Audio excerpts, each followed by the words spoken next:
Hello friends, welcome to அம்மாஸ் recipe.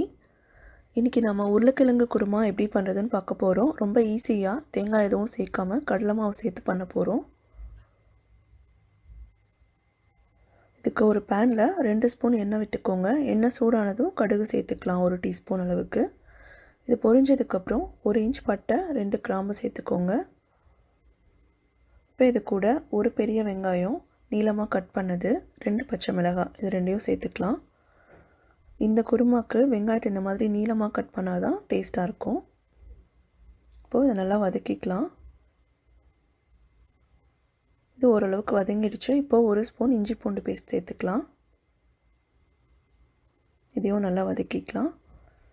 இப்போது இது கூட 1/4 டீஸ்பூன் பெருங்காயத்தூள், 1/4 டீஸ்பூன் மஞ்சள் தூள் சேர்த்துக்கலாம். இப்போது நல்லா வதங்கிடுச்சு. இந்த டைமில் நம்ம தக்காளி சேர்த்துக்கலாம். ஒரு பெரிய சைஸ் தக்காளி பொடியாக கட் பண்ணி வச்சுருக்கேன், அதையும் சேர்த்துடுங்க.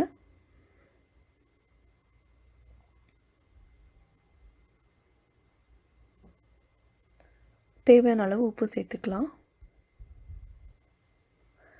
காரத்துக்கு நான் மறுபடியும் கொஞ்சம் மிளகாத்தூள் சேர்க்குறேன். நம்ம ஆல்ரெடி பச்சை மிளகாய் போட்டிருக்கோம்.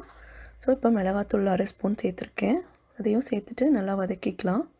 இப்போது இது கொஞ்சம் நல்லா வதங்கிட்டு இருக்கட்டும். இந்த டைமில் நம்ம கடலை மாவு ரெடி பண்ணி வச்சுக்கலாம். இந்த ஸ்பூனில் நான் 3 ஸ்பூன் அளவுக்கு கடலை மாவு எடுத்து வச்சுருக்கேன். இதை கட்டி இல்லாமல் நம்ம நல்லா கரைச்சி எடுத்துக்கலாம்.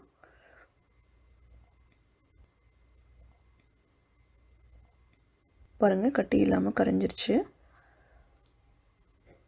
இப்போது இதையும் நம்ம குருமால சேர்த்துடலாம்.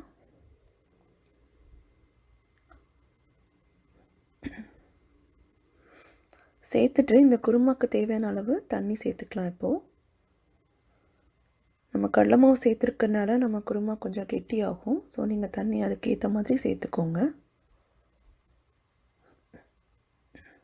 இப்போ பாருங்கள், ஒரு 10 நிமிஷம் இதை நம்ம கொதிக்க விடலாம். பாருங்கள், குருமா ரெடி ஆகிடுச்சு. இப்போ இது கூட நம்ம உருளைக்கிழங்கு சேர்த்துக்கலாம். நான் ஒரு பெரிய சைஸ் உருளைக்கிழங்கை வேக வச்சு எடுத்து வச்சுருக்கேன். அதை கட் பண்ணி இதில் சேர்த்துக்கலாம். சேர்த்துட்டு இன்னொரு 5 நிமிஷம் நல்லா கொதிக்க விடலாம்.